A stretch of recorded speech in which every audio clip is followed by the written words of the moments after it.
राजनीतिक दलों के चुनावी वादों को लेकर सुप्रीम कोर्ट में बहस चल रही है। कोर्ट में इन्हें राजनीतिक रेवड़ियां कहा जा रहा है। अभी सीजेआई एनवी रमन की बेंच में इसकी सुनवाई हो रही थी, लेकिन सीजेआई ने इसे दूसरी बेंच में भेज दिया है। तो किस बेंच में होगी सुनवाई, देखिए रिपोर्ट।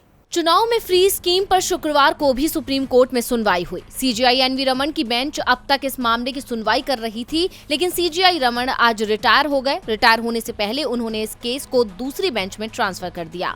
अब नई बेंच इस मामले पर सुनवाई करेगी। आज हुई सुनवाई के दौरान उन्होंने कहा कि कमेटी बनाई जा सकती है, लेकिन क्या कमेटी इसकी परिभाषा सही से तय कर पाएगी? सीजेआई ने कहा इस मामले में विस्तृत सुनवाई की जरूरत है और इसे गंभीरता से लेना होगा। आगे की सुनवाई अब नई बेंच करेगी। इससे पहले 3 अगस्त को सुप्रीम कोर्ट ने कहा था कि फ्री योजना के मामले में एक कमेटी का गठन किया जाना चाहिए, जिसमें केंद्र और राज्य सरकार के अलावा नीति आयोग, चुनाव आयोग, कैग, आरबीआई और राजनीतिक दलों को शामिल करना चाहिए। इसके बाद हुई सुनवाई के दौरान कोर्ट ने कहा था कि कई जगह फ्री योजना की जरूरत भी है। गरीबों का पेट भरने के लिए फ्री स्कीम जरूरी है, लेकिन लोगों की भलाई के कामों में संतुलन भी होना चाहिए, क्योंकि फ्री योजनाओं से देश की इकोनॉमी पर दबाव पड़ता है। हमें फ्री योजना और वेलफेयर के बीच अंतर करना होगा। फिलहाल अब मामले की सुनवाई नई सीजेआई यूयू ललित सहित 3 जजों की बेंच करेगी। दरअसल सुप्रीम कोर्ट में आईटीआई कार्यकर्ता अश्विनी उपाध्याय ने इसे लेकर याचिका दायर की थी, जिसमें उन्होंने उपहार और सुविधाएं मुफ्त बांटने का वादा करने वाले दलों की मान्यता रद्द करने की मांग की थी। कोर्ट ने याचिका पर सुझाव देने के लिए वरिष्ठ वकील कपिल सिब्बल को आमंत्रित किया था।